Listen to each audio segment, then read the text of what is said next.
1952년에 여자 수영 선수인 플로렌스 체드윅은요, 미국 카탈리나 해협 횡단에 도전을 했습니다. 이전에도 프랑스 해협, 영국 해협, 그 횡단에 도전했고 성공했던 그녀였기에 사람들은 많은 관심과 응원을 보냈습니다. 최초의 시도였기 때문에 이 미국 해협 횡단은요, 최초였기 때문에 조금 불안한 감도 있었지만 반드시 성공할 수 있을 것이다 라면서 큰 기대를 모았습니다. 사람들의 기대에 부응하듯이 그녀는 막 열심히 수영해 나갔고요. 곁에서 방송으로 또 주변에서 보고 있는 사람들은 꼭 성공할 수 있겠다라는 기대가 생겼어요. 그러나 그녀가 갑자기 도중에 포기하고 맙니다. 도착 지점이 겨우 800m밖에 남지 않았는데요. 많은 사람들이 아쉬워했지만 가장 아쉬웠던 건 바로 그녀 자신이었죠. 그녀가 포기했던 이유 물어봤더니 다름 아닌 안개 때문이었습니다. 수영을 하던 중에 갑자기 짙은 안개가 끼어버린 거예요. 그래서 내가 수영하면서 앞으로 나아가는데 목표 지점이었던 그 육지가 눈에 하나도 보이지 않았다는 겁니다. 그녀는 이렇게 말했습니다. 저 목표 지점이 내 눈에 보이기만 했어도 나는 절대 포기하지 않았을 겁니다. 그러면서 안타까운 심정을 전했죠. 그리고 2달 후에 그녀는 다시 한번 도전했습니다. 그날 역시 짙은 안개로 인해 앞에가 제대로 보이지 않았어요. 시야가 완전 차단됐죠. 그러나 이번에는 포기하지 않았습니다. 비록 보이지는 않았지만 땅이 건너편에 있다는 확신을 갖고 계속 수영해 나갔어요. 그리고 보란 듯이 성공했습니다. 어마어마한 신기록을 세우면서 말이죠. 한 사람만 더 볼까요? 제가 어렸을 때에는요, 각종 위인전에 절대 빠지지 않았던 사람 중에 한 사람입니다. 바로 토머스 에디슨이죠. 에디슨이 제가 어렸을 때는 전구를 처음 만들었다 항상 이렇게 배웠었어요. 근데 이 사람이 실제로 전구를 처음으로 만든 것은 아닙니다. 에디슨이 발명하기 전에도 그 전에도 전구가 있었습니다. 그러나 전구가 너무 밝거나 너무 금방 고장나거나 너무 비쌌기 때문에 가정용으로 상용화될 수가 없었었죠. 에디슨의 정확한 업적은요, 오래가고 또 저렴하며 대량 생산이 가능한 필라멘트를 찾아낸 것입니다. 그 전에도 필라멘트는 있었지만요, 에디슨은 어떤 거요? 저렴하고 또 오래가고 대량 생산이 가능한 필라멘트예요. 그 필라멘트를 완성시키기 위해 에디슨은 무려 2,000번이 넘는 실험을 했다고 해요. 그리고 그에 앞서 이 적절한 재료를 찾기 위해 6,000가지가 넘는 재료를 가지고 실험을 했다고 합니다. 실제로 실패 횟수를 막 이렇게 1번, 2번, 1999번 이러면서 세면서 했겠습니까? 2,000번이든 6,000번이든 그는 끊임없이 계속 도전했다는 거예요. 그 과정에 여러 조수들이 있었죠. 하지만 그 조수들이 끝까지 다 함께 간 것은 아니고요. 중도에 빠져나가는 사람들도 있었습니다.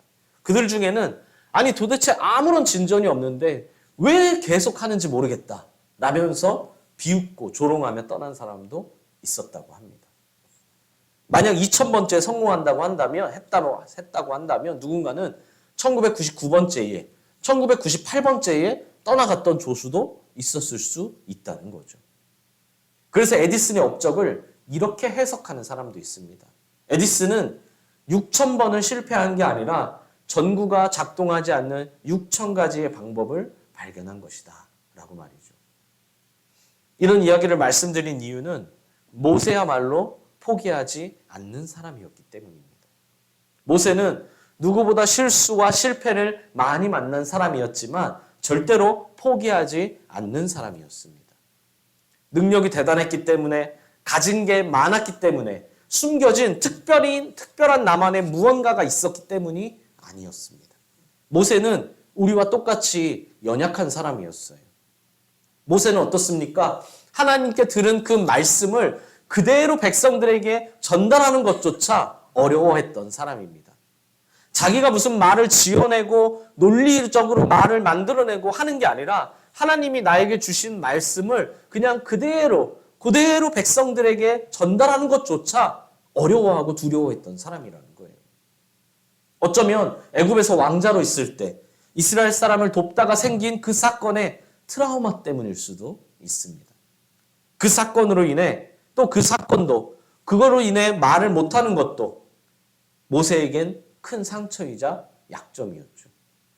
사람들 앞에 서 있는 것조차 두려웠다는 겁니다.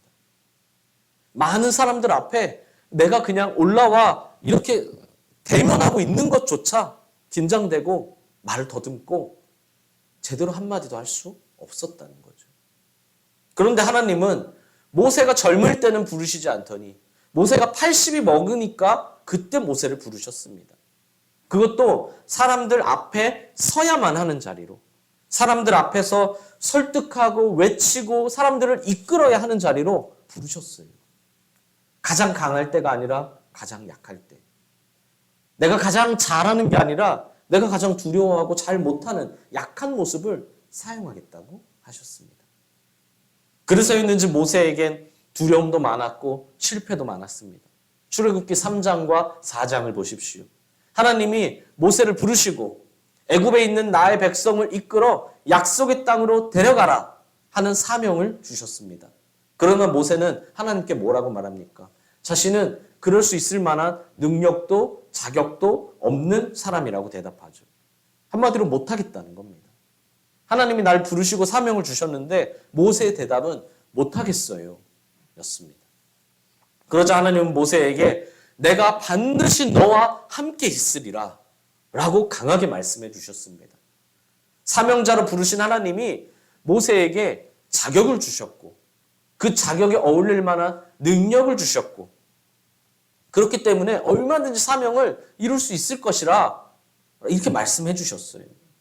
만약 우리가 이렇게 하나님을 직접 뵙고 하나님의 말씀을 듣고 하나님께 쓰임받게 됐다면 어땠을까요? 아마 자신감이 흘러넘쳤을 겁니다. 하나님이 나를 만나주시고 나에게 직접 말씀해 주시고 직접 사명을 주셨으니까요. 거기에 뭐래요? 늘 함께 해주신대요. 능력도 주신대요. 이 정도면 갈만한데도 모세는 자기는 원래 말을 잘하지 못하는 자라면서 다시 한번 못 가겠다고 합니다. 하나님은 걱정하지 말라. 내가 너와 항상 함께 있겠다. 네가 뭐라고 말해야 될지를 항상 알려줄게. 라고까지 하셨지만 모세는 보낼 만한 자를 보내십시오.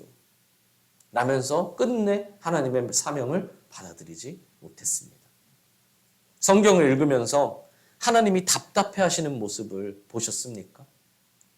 하나님이 계속 모세를 사용하시려고 하시는데 모세는 안 됩니다. 못합니다.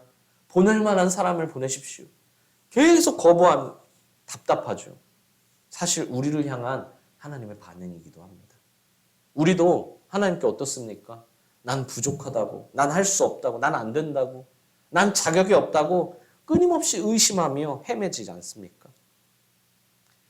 성경을 읽으시면서 답답해하시는 하나님을 보셨다면 그것이 나를 향한 것인 줄 알고 이제는 용기를 좀 가지시길 바랍니다. 아멘이십니까? 이러한 모세의 계속된 하소연에 하나님은 결국 아론을 붙여주십니다. 그리고 모세가 바로 앞에 서게 되죠. 자신을 찾는 바로가 무서워서 광야로 도망간 모세가 이제는 광야에서 돌아와 스스로 바로 앞에 서게 되었습니다. 그리고 바로에게 당당히 말합니다. 하나님의 말씀, 명령이 있었으니 말씀대로 우리를 광야로 보내주십시오. 믿음으로, 말씀으로 완전히 달라진 모세였죠. 그러면 여러분 이제 어떻게 될까요? 하나님께 사명을 받았고 사명을 이루기 위한 능력을 받았고 모세가 이제 용기를 내어 믿음으로 바로 앞에 사명의 자리까지 나아가서 사명을 시작했습니다. 그러면 어떻게 되어야 합니까? 마치 모든 것들이 짠 듯이 술술 풀려나가야 되고 다 잘 되고 사명도 이루고 행복하게 오래오래 건강하게 잘 살았다. 이래야 되는 거 아닌가요? 그러나 바로의 반응은 그렇지 않았습니다. 모세는 믿음으로 앞으로 나아갔지만 전혀 자신의 뜻대로 하나님의 말씀대로 되지 않았습니다. 전혀 말이죠. 오히려 바로는 이스라엘 백성들에게 더 가중한 노역을 부과했습니다. 이전까지는 짚을 주고 벽돌을 만들려고 했는데 이제는 짚을 주지 않고 이 지푸라기까지 알아서 구해와서 벽돌을 만듭니다. 바로의 새로운 명령이 떨어지자마자 이스라엘 백성은 자신들에게 정해진 벽돌의 수량을 맞추지 못했죠. 이전에 하던 것만 벅찼는데 새로운 명령은 물리적으로만 봐도 불가능한 노역이었기 때문입니다. 병사들은 채찍을 때리며 재촉했고 그로 인해 백성들은 모세를 원망하기 시작합니다.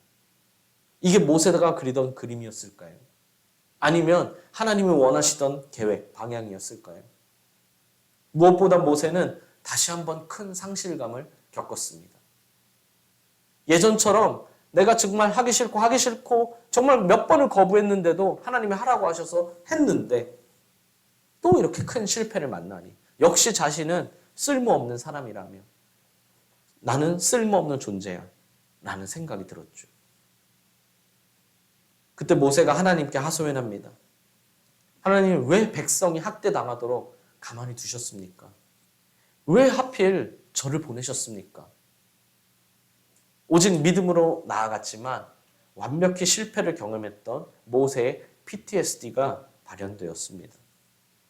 기껏 용기 내어 믿음으로 나아갔는데 오히려 이전보다도 문제가 더 커졌으니 그럴 만도 하죠. 만약 우리에게 이런 일이 일어나면 어떻게 하시겠습니까? 어쩌면 비슷한 경험이 있으신 분도 있겠죠. 내가 말씀대로, 내가 믿음대로, 내가 이번 주에 들은 설교 말씀대로 직장에서 내가 사람들을 만나서 그렇게 했는데 오히려 비난이, 오히려 실패가 날 찾아오면요.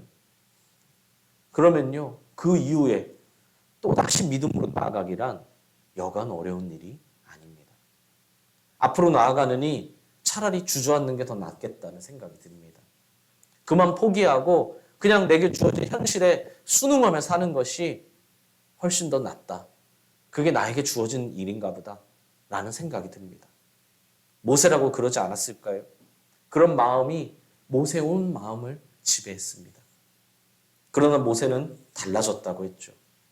그렇게 생기는 패배감, 상실감, 무력감들을 다 버리고 다시 한번 말씀을 의지하여 앞으로 나아갔습니다. 그리고 백성들을 다시 한번 설득했습니다. 하지만 안타깝게도 가혹한 노역으로 인해 백성들의 마음은 꽉 닫혀 있었죠. 더 이상 우리한테 그만 말해라. 우리는 그냥 이대로 살랜다. 실제 현실이기도 하고요. 이게 참 속상한 일이기도 합니다. 성도들 중에도 이런 사람들이 많거든요. 그냥 살던 대로 살게요. 그냥 하던 대로 할게요. 하지만 하나님은 포기하지 말고 모세에게 다시 한번 앞으로 나아가라고 하십니다. 그러자 모세가 말합니다. 이스라엘 자손도 내 말을 듣지 아니하거든. 바로가 어찌 들으리이까? 나는 입이 둔한 자입니다. 누가 모세의 하소연을 나쁘다고 평가할 수 있겠어요? 우리라고 달랐을까요?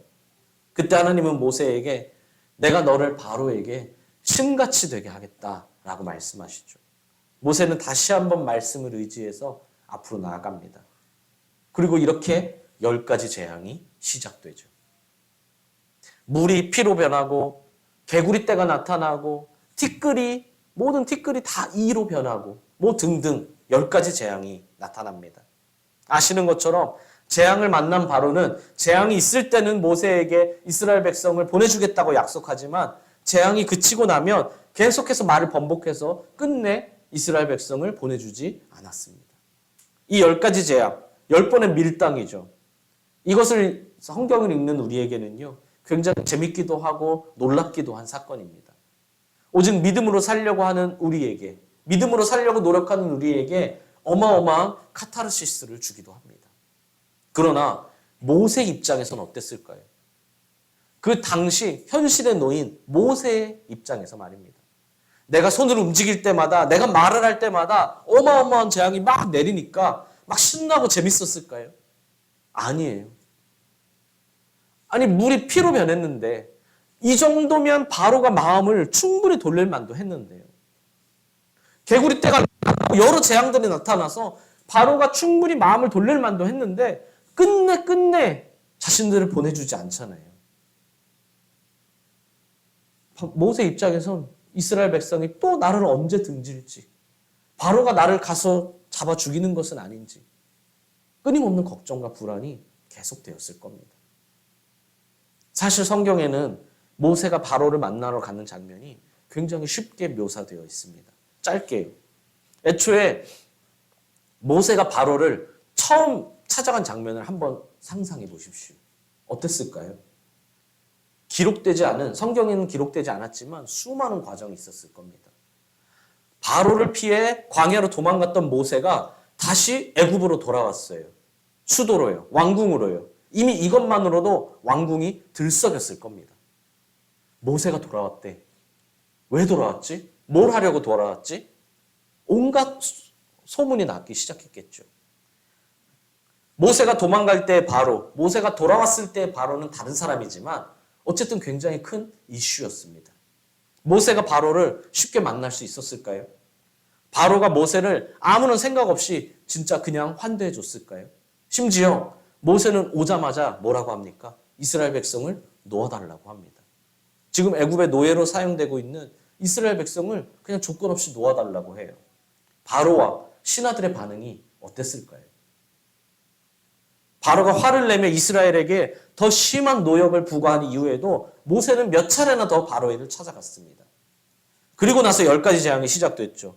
그러니까 이 10가지 재앙 때만 해도 최소한 10번은 찾아갔겠죠. 이게 쉬운 일일까요? 여러분, 친구를 만나러 가는 게 아니에요. 그냥 선배를 만나러 가는 게 아닙니다. 당시의 절대 권력이었던 바로를 만나러 가는 것입니다. 바로의 말 한마디에 수천 명, 수만 명의 목이 떨어질 수 있는 그 절대 권력자예요. 이 정도면 사실 포기해도 인정입니다. 젖잘싸라면서 말이죠. 졌지만, 포기했지만 그래도 이 정도면 잘 싸웠지. 모세는 바로를 만나는 것만으로도 실제로 사실 어마어마한 노력과 시간을 들였다는 겁니다. 그걸 만나러 가는 것만으로도요. 근데 거기에서 만나서 하나님의 말씀을 전하고 설득하고, 오늘 우리는 10가지 재앙에만 집중하지 말고 10번을 넘게 목숨을 걸고 나아간 모세의 믿음에 집중해야 합니다. 실수했지만 다시 말씀을 믿고 앞으로 나아가고, 실패했지만 다시 말씀을 붙잡고 앞으로 나아갔던 모세.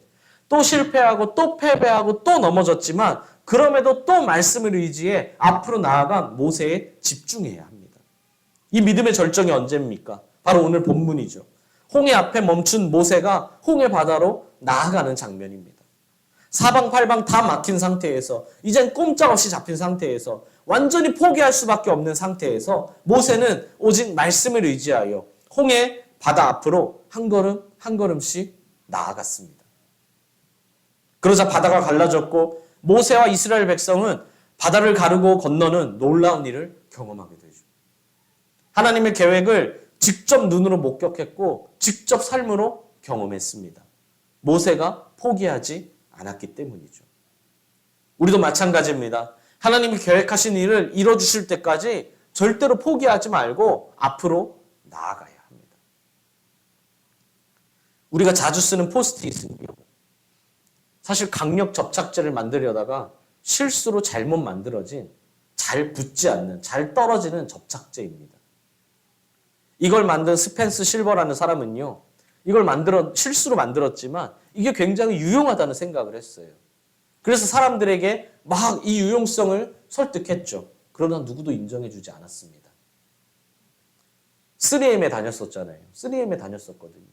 그는 20년 동안 회사 안에서든 밖에서든 세미나를 열고 사람들을 설득했어요. 20년 동안요. 근데 아무도 이 사람의 말을 들어주지 않았습니다. 포스트잇이 그냥 바로 나온 게 아니에요.